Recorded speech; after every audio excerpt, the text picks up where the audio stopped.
샬롬 반갑습니다. 강변교회 성도 여러분, 박현민 목사입니다. 우리는 오후 성경 공부 시간에 꼭 알아야 할 기독교 핵심 진리 20이라고 하는 주제를 가지고 계속 다루고 있습니다. 오늘은 10번째로 속죄란 무엇인가에 대해서 살펴보고자 합니다. 여러분, 예수님, 그 예수의 이름의 의미는 무엇일까요? 마태복음 1장 21절 말씀에 보니까 아들을 낳으리니 이름을 예수라 하라고 천사가 요셉에게 지시하였습니다. 왜 그렇게 이름을 지어야만 할까요?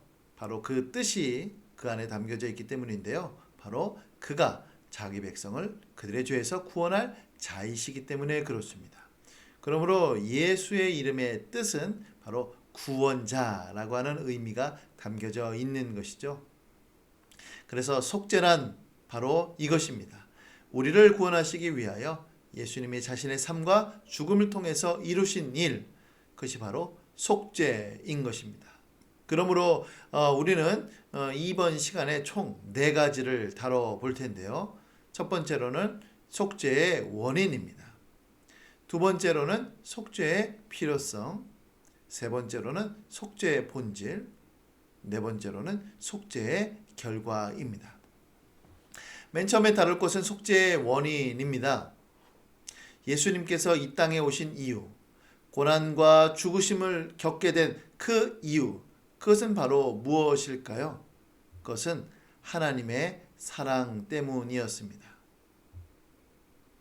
이사야서 53장 10절 말씀에 보면 여호와께서 그에게 상함을 받게 하시기를 원하사 질고를 당하게 하셨은즉 그의 영혼을 속건제물로 드리기에 이르면 그가 실을 보게 되며 그의 날은 길 것이요 또 그의 손으로 여호와께서 기뻐하시는 뜻을 성취하리로다 라고 되어 있습니다.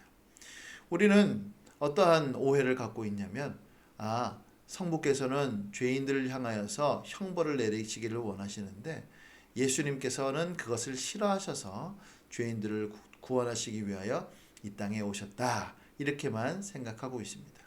그것은 어떤 부분에 있어서는 맞는 말 같지만 어떤 부분에 있어서는 틀렸습니다.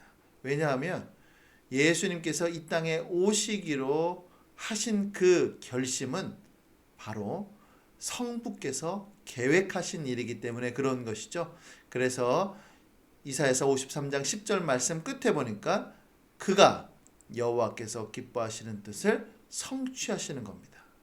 바로 이 세상에서 있는 죄인들을, 그 중에 일부를 구원하시기 위하여 하나님께서는 예수님을 보내시기로 계획하셨고 그분의 뜻을 따라 예수님께서는 이 땅에 오신 것이죠.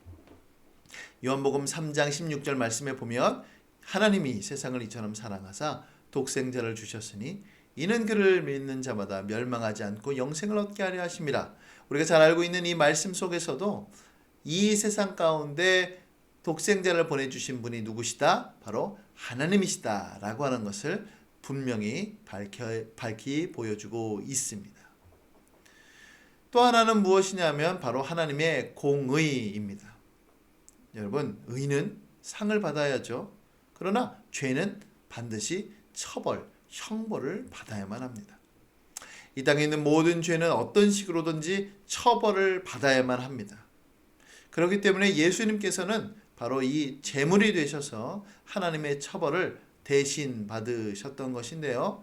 우리가 아까 전에 읽은 이사야서 53장 10절에 보니까 여호와께서 그에게 상함을 받게 하시기를 원하사 질고를 당하게 하셨은즉 그의 영혼을 무엇으로요? 속건제물. 누군가가 형벌을 받아야 되는데 그것을 대신 지는 속건제물, 속죄제물 혹은 화목제물로 예수님께서는 들으셨습니다. 또 로마서 3장 25절부터 26절에 보니까 이 예수를 하나님이 그의 피로써 믿음으로 말미암는 화목제물로 세우셨습니다. 그 이유가 무엇일까요? 하나님께서 길이 참으시는 중에 전에 지은 죄를 간과하심으로 자기의 의로우심을 나타내려 하심이니 바로 하나님의 의가 이 안에 등장하게 됩니다. 그런데 여기서 말하는 의는 무엇일까요? 바로 죄인을 용서해 주시는 의입니다. 그러면 죄인을 용서해 주시면 끝나는가? 아니죠. 반드시 죄는 결과, 죄의 형벌을 받아야만 하기 때문에 하나님께서는 죄인에게 형벌을 부과하지 않으셨다면 누군가에게는 반드시 형벌을 부과했어야만 하는데 바로 예수님에게 그것을 부과하셨던 것이죠. 그래서 26절에 곧 이때에 자기의 의로우심을 나타내사 자기도 의로우시며 또한 예수 믿는 자를 의롭다 하려 하심이라. 결국에는 바로 속죄에는 하나님의 의가 강력하게 나타나고 있는 것을 확인할 수 있습니다. 그러므로 속죄의 원인은 두 가지인데 하나님의 사랑 그리고 하나님의 공의입니다. 두 번째로는 속죄의 필요성입니다. 하나님께서 죄인을 용서하시기 전에 죄의 형벌을 요구하십니다. 왜냐하면 하나님의 의로우심과 거룩하심은 그의 무한한 위엄에 대해 공공연히 도전하는 죄를 결코 참지 못하시기 때문에 그런 것이죠. 누가 왕인데 자기를 배신하는 혹은 반란을 일으키는 난을 일으키는 사람을 누가 기뻐하고 방관하겠습니까? 결코 그렇지 않은 것과 같습니다. 하나님은 죄를 미워하시며 그의 전 존재는 이 죄와 싸우고 계십니다. 왜일까요? 나홈 1장 2절에 하나님의 속성이 나옵니다. 여호와는 질투하시며 보복하시는 하나님이시기 때문에 그렇죠. 여호와는 보복하시며 진노하시되 자기를 거스는 자에게 보복하시고 자기를 대적하는 자에게 진노하시는 분이십니다. 이것이 있기 때문에 속죄는 반드시 필요한 것이죠. 에스겔서 18장 4절 말씀에 보면 모든 영혼이 다 내게 속한지라 아버지의 영혼이 내게 속함같이 그의 아들의 영혼도 내게 속하였나니 범죄하는 그 영혼은 죽으리라 라고 말씀합니다. 그러므로 여러분 죄는 반드시 심판을 죽음이라고 하는 형벌을 반드시 치러야 하기 때문에 그냥 용서해주고 그냥 치부해버리고 마는 그런 것으로는 결단코 되지 않습니다. 그러므로 속죄는 반드시 필요합니다. 이 속죄를 통해서만이 죄인을 구원하실 수 있기 때문에 그런 것이죠. 예수님의 속죄만이 인류가 살 유일한 길임을 우리는 확신하며 믿으며 고백합니다. 세 번째로는 속죄의 성질, 본질을 말해주고 있습니다. 여러분, 속죄의 본질은 바로 예수님의 순종이라고 우리는 확인할 수 있습니다. 두 가지로 나눌 수 있는데요. 첫 번째로는 능동적인 순종입니다. 예수님께서 영생을 얻게 할 조건으로 죄인을 위하여 율법을 준수하셨다는 것을 의미하지요. 로마서 5장 19절에 보면 한 사람의 순종하심으로 많은 사람이 의인이 되었습니다. 하나님께서의 원래 계획은 첫사람 아담이 하나님의 뜻에 순종하면 그 아담으로부터 태어나는 모든 인류가 다 생명을 얻게 하는데 하나님의 계획에 있었습니다. 그러나 첫사람 아담은 불순종하였고 모든 인류는 다 죽음에 이르게 되었습니다. 그러나 두 번째 아담이신 예수님께서 이 땅에 오심으로 인하여서 예수님 안에 있는 모든 사람들, 예수님을 믿는 모든 사람들은 다 의인이 되게 되었으니 바로 예수님의 순종이 자신들의 것이 되었기 때문에 그런 것이죠. 두 번째로는 수동적 순종입니다. 예수님께서는 죄의 형벌을 지불하셨고 죄인의 부채를 갚으심으로써 순환당하셨습니다. 결국에는 예수님께서 이 땅에 오셔서 십자가를 지신 그 모든 것들은 죄인들을 용서하시기 위함이죠. 그러므로 여러분, 이 두 가지는 같이 가는 것입니다. 이 둘은 구별할 수 있지만 분리할 수는 없습니다. 예수님의 모든 생애는 바로 이것이 함께 가는 것입니다. 바로 예수님께서 십자가에서 죽으신 것은 적극적으로 예수님 하나님의 그 계획에 순종하시는 것이고, 주님께서는 형벌 종의 형체를 가지고서 율법을 지키셨던 것입니다. 그러므로 구별하는 것은 우리에게 필요하지만 결코 분리할 수 없다. 주님의 삶 가운데, 주님의 그 순종 가운데는 우리의 죄를 용서하시는 것뿐만 아니라 우리를 의롭게 하시기 위함도 포함되어 있다 라고 하는 사실을 꼭 기억하시기를 바라겠습니다. 자, 예수님의 순종은 바로 고난의 삶인데요. 이사야서 53장 3절 말씀과 같이 그는 멸시를, 버림을, 간고를, 질고를, 사람들에게 귀히 여김을 받지 못하셨던 분이었습니다. 히브리서 5장 8절 9절과 같이 주님은 성부 하나님의 영원하신 아들이심에도 불구하고 육체를 취하심으로 고난으로 순종함을 배우셨습니다. 그것을 통하여서 많은 사람들을 구원하실 수 있게 되는 것이었죠. 자, 이제 우리는 어떠한 고난의 삶을 사셨는지를 살펴볼 텐데요. 첫 번째로는 사탄의 유혹을 받으셨습니다. 마태복음 4장 1절에 보면 예수님께서는 마귀에게 시험을 받으셨습니다. 여러분, 예수님께서는 하나님이십니다. 만왕의 왕이고 만주의 주시죠. 사탄이, 피조물이 하나님을 어찌 시험할 수 있겠습니까? 그럼에도 불구하고 예수님께서는 인성을 취하셔서 인성을 따라서 이 세상에 오셔서 사탄의 유혹을 받으셨던 것이죠. 바로 고난의 삶이었던 것입니다. 두 번째로는 불복종을 경험하셨습니다.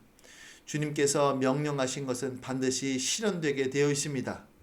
그러나 히브리서 12장 3절 말씀과 같이 죄인들이 이같이 자기에게 거역하신 것을 주님께서는 경험하셨고 참으셨습니다. 세 번째로는 상실의 고통을 당하셨습니다.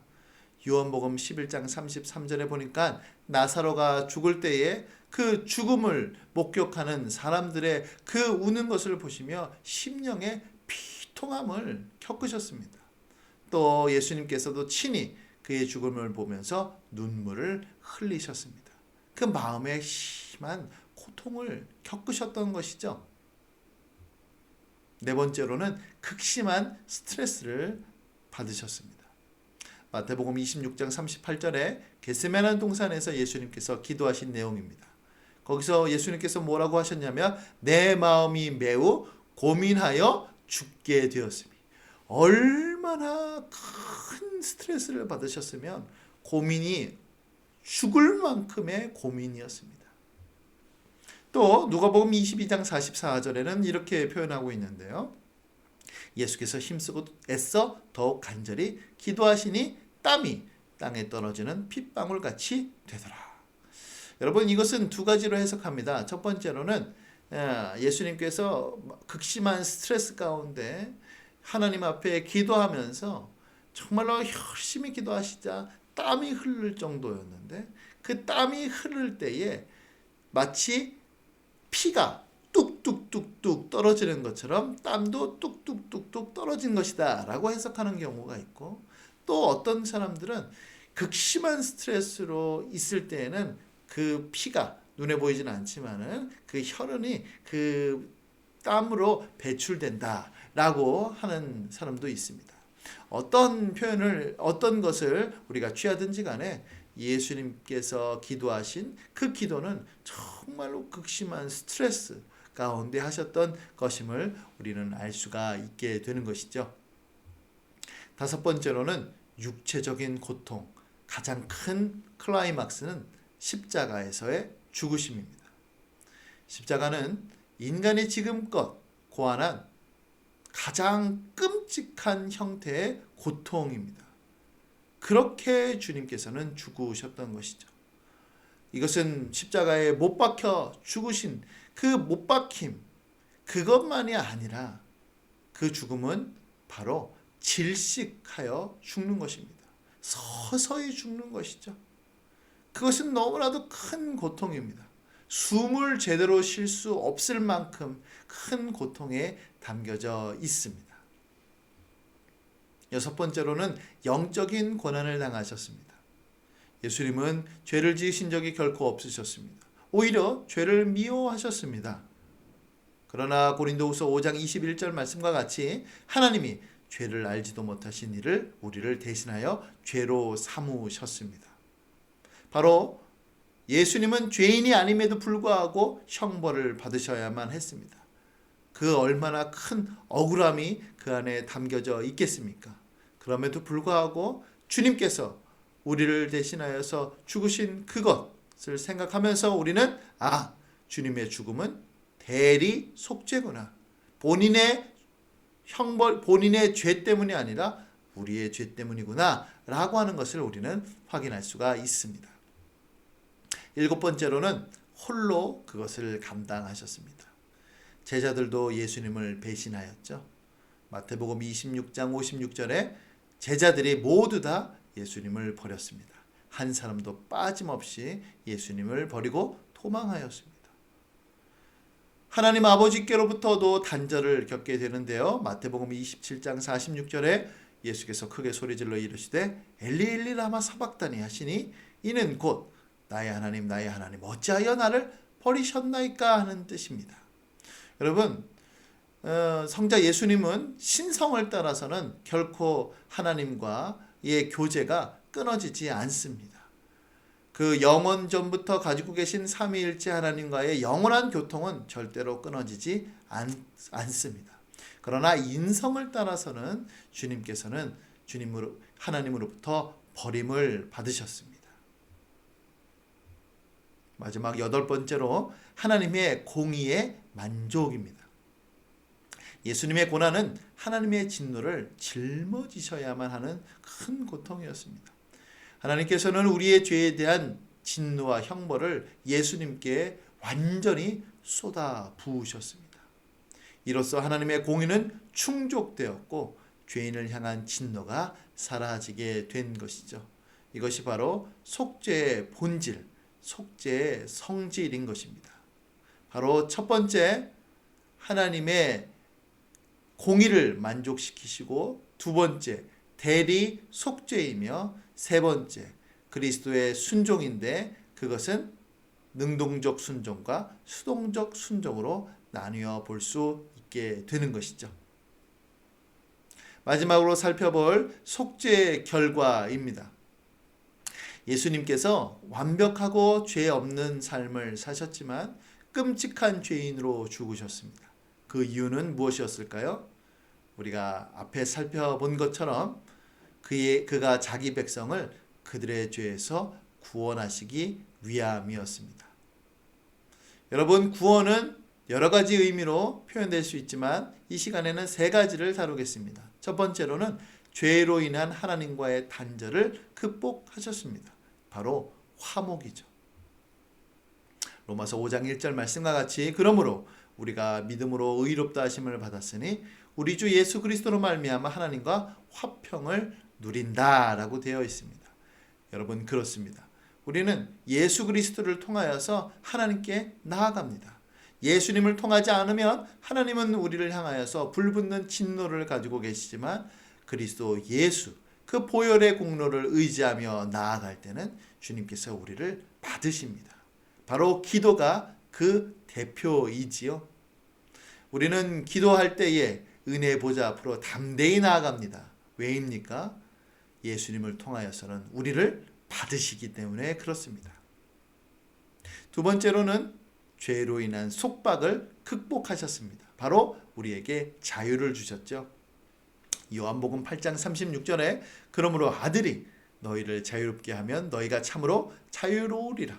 우리는 선을 행하고자 하고 하나님의 뜻대로 행하고자 하지만은 그러나 행할 수가 없습니다. 왜요? 우리의 의지가 바로 노예 의지이기 때문입니다. 죄의 노예고 사탄의 노예였습니다. 그러나 주님께서 자유롭게 하셨습니다. 이제는 죄에 굴복하지 않아도 됩니다. 오직 하나님의 그 뜻을, 기쁘신 뜻을, 선을 마음껏 행할 수 있는 자유를 우리에게 허락하여 주셨습니다. 세 번째로는 의인이 받게 될 나라를 상속받습니다. 바로 천국을 얻게 되는 것이죠.